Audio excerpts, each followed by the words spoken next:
Al principi era una tempesta llunyana. Una raresa que passava a la Xina. Un dia van veure grans nuvolades negres al costat de casa.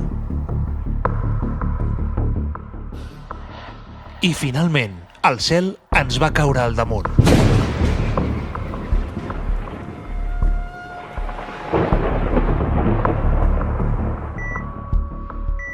Mentre tots ens tancàvem a casa, als hospitals i les residències s'hi vivia una batalla. Un drama. Un daltabaix mai vist.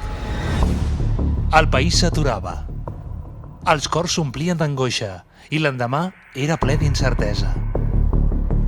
En aquesta situació, era essencial tenir una bona informació del que estava passant a fora de casa, a prop de casa, a les empreses, a les institucions,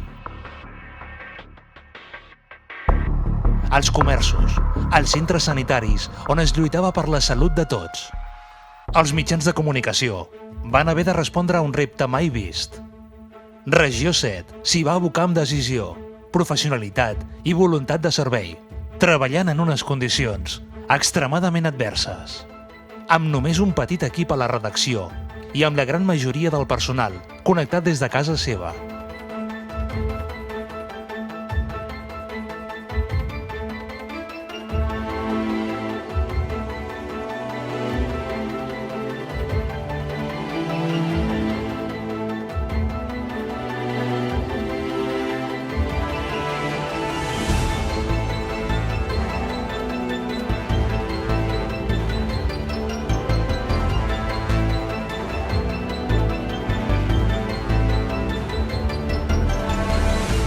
El diari es va reorganitzar de cap a peus per mantenir-se al peu del canó cada dia, cada hora, en digital i en paper.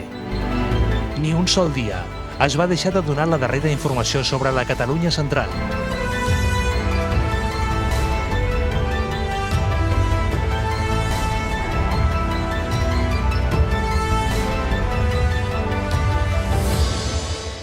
Ni una sola vegada, el diari de paper va deixar d'arribar puntualment a la bústia del subscriptor o al quiosc, un aliat imprescindible que també es va mantenir al peu del canó.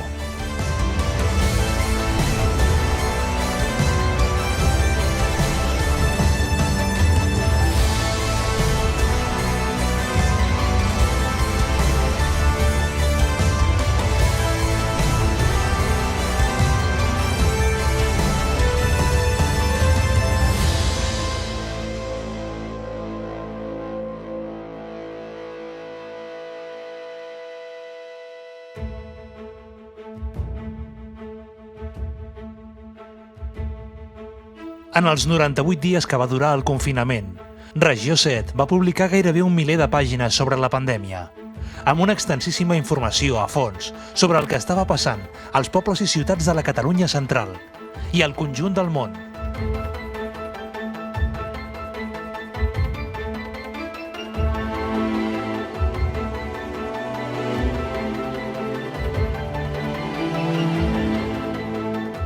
Amb testimonis directes i amb totes les dades.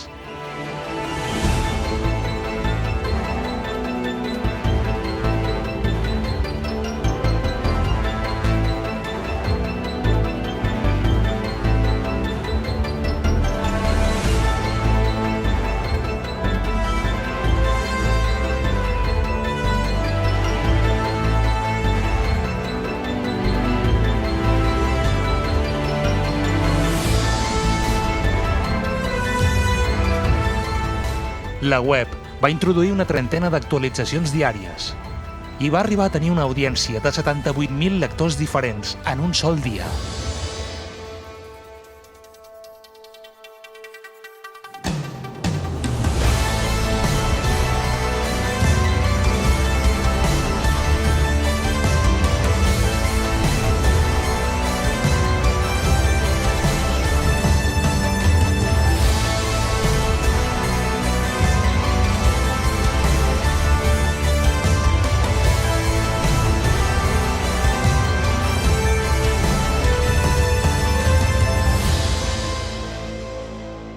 I l'esforç continua.